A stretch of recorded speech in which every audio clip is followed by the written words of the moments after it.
نحمده ونصلي على رسوله الكريم اما بعد فاعوذ بالله من الشيطان الرجيم بسم الله الرحمن الرحيم رب اشرح لي صدري ويسر لي امري واحلل عقدة من لساني يفقهوا قولي۔ نبی صلی اللہ علیہ وسلم دنیا کا سب سے مشکل ترین کام لے کر اٹھے تھے اور اس کام کے لیے آپ نے اپنا سب کچھ کھو دیا تھا، ہر طرح کی قربانیاں کی، آپ کا بزنس اور آپ کی قوم کی ناراضگی، خاندان کی ناراضگی، اور اس کے علاوہ بھی بہت سی تکلیفیں، ہجرت، جہاد، کئی چیزیں، اور آپ کے بعد جو بھی اس راستے پہ چلتا ہے اس کو مشکلات آتی ہیں، کبھی معاشی پریشانیاں آتی ہیں، کبھی اولاد کا مستقبل تاریک نظر آتا ہے، کبھی لوگ ناراض ہوتے ہیں، رشتہ دار ناراض ہوتے ہیں، کبھی ساتھی کم ہو جاتے ہیں۔ ایسی صورت میں انسان کو کبھی بھی گھبرانا نہیں چاہیے۔ یہاں نبی صلی اللہ علیہ وسلم کو تسلی دی جا رہی کہ ہم نے آپ کو کوثر عطا کی ہے، لہٰذا آپ شکرانہ ادا کیجئے، نماز پڑھیے، قربانی کیجئے۔ آپ کا جو دشمن آپ کے خلاف ہے وہ آپ کا کچھ نہیں بگاڑ سکتا۔ حضرت انس رضی اللہ عنہ کہتے ہیں کہ آپ ہمارے درمیان مسجد میں تشریف فرما تھے کہ آپ پر ہلکی سی اونگ طاری ہو گئی، پھر آپ نے مسکراتے ہوئے سر مبارک اٹھایا تو ہم نے عرض کی کہ آپ کیوں مسکرا رہے ہیں؟ آپ نے فرمایا انزلت علی آنفا سورۃ، میرے اوپر ابھی ایک سورت نازل ہوئی ہے۔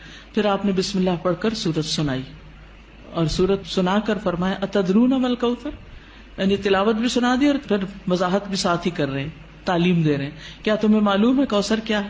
تو لوگوں نے عرض کیا اللہ اور اس کا رسول ہی بہتر جانتے ہیں۔ فرمایا وہ ایک نہر ہے جس کا اللہ نے مجھ سے وعدہ کیا ہے، اس میں خیر کثیر ہے۔ اس نہر میں کیا ہے؟ خیر کثیر ہے۔ در حقیقت یہ ایک حوض ہے جس پر میری امت قیامت کے دن آئے گی، اس کے برتنوں کی تعداد آسمان کے تاروں جتنی ہوگی، اور اس سے کچھ لوگوں کو ہٹا لیا جائے گا تو میں کہوں گا کہ یہ میری امت ہے، تو مجھے بتایا جائے گا کہ آپ کو نہیں معلوم کہ آپ کے بعد انہوں نے دین میں کیسی کیسی نئی چیزیں نکال لی تھی۔ صحیح مسلم کی روایت ہے۔ بہرحال سورت کا محور یہ ہے، مرکزی مضمون یہ ہے کہ آپ صلی اللہ علیہ وسلم پر نعمتوں کا ذکر ہے، آپ کے مقام کی فضیلت کا بیان ہے، اور اس کے بعد آپ کو کیا کرنا چاہیے اس نعمت اور فضیلت کو پا کر، اس کا ذکر ہے کہ آپ شکرانے کے طور پر اللہ کی عبادت کریں اور بندوں کے حقوق کا خیال رکھیں۔ اس میں ہم دیکھتے ہیں کہ پچھلی صورت میں 4 چیزوں کی بات تھی، یا 4 خاص باتیں تھی، جس میں سب سے پہلے تو بخل کا ذکر تھا کہ ایک شخص یتیم کی ضرورت پوری نہیں کرتا، مسکین کی نہیں کرتا، ان کو ذلیل کرتا ہے۔ دوسری چیز نماز میں غفلت کی بات تھی۔ تیسری چیز دکھاوے کی بات تھی۔ چوتھی چیز یمنعون الماعون، لوگوں سے خیر روکنے کی بات تھی۔ اس صورت میں 4 چیزوں کے کرنے کی بات ہے۔ سب سے پہلے بخل کے اپوزٹ کیا ہے؟ الکوثر، خیر کثیر، کہ اللہ سبحانہ وتعالیٰ نے آپ کو خیر کثیر عطا کی، خیر روکی نہیں آپ سے۔ نماز سے غفلت کا علاج کیا ہے؟ فصلی، نماز پڑھو۔ دکھاوے کا علاج کیا؟ لربک، اپنے رب کے لیے پڑھو۔ اور پھر یمنعون الماعون، اس کا اپوزٹ کیا ہے؟ ونحر۔ جو شخص یہ کام کرے، کون کون سے؟ فصلی لربک ونحر، نماز بھی صحیح ادا کرے اور قربانی بھی کرے، صدقہ خیرات بھی کرے، اس کا دشمن سرنگوں ہو جاتا ہے، اس کا دشمن اس پہ غالب نہیں آ سکتا، اس کا دشمن اس کا کچھ بگاڑ نہیں سکتا۔ کبھی بھی آپ کو کسی سے خطرہ ہو، یہ 2 کام شروع کر دے، اللہ آپ کی حفاظت کرے گا۔ مشکلیں آتی اس لیے ہیں تاکہ ہم اپنے آپ کو سیدھا کریں، نمازیں اور اچھی کریں، اور اس کے ساتھ ساتھ بندوں کے حقوق کی طرف توجہ کریں، کہاں کمی ہو رہی، کسی کے ساتھ زیادتی تو نہیں کر رہے۔ تو آپ دیکھیں کہ کیسے مشکلات پر آسان ہوتی۔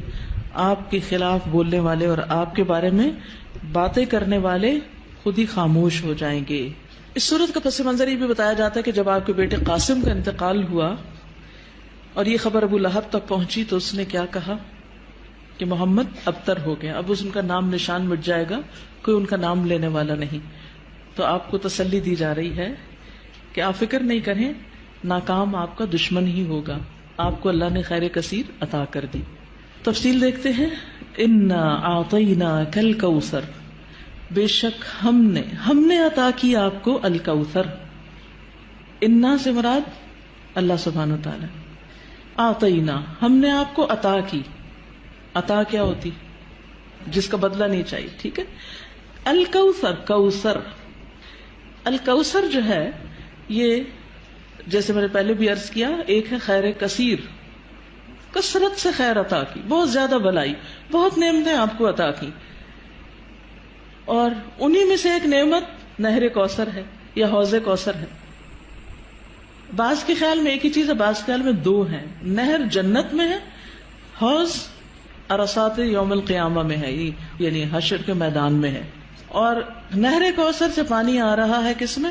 حوض میں، اور اس کی مسافت کتنی ہے؟ 1 مہینے کی لمبائی پہ لمبا اور 1 مہینے کی لمبائی پہ چوڑا، اس کی لمبائی چوڑائی اتنی ہے۔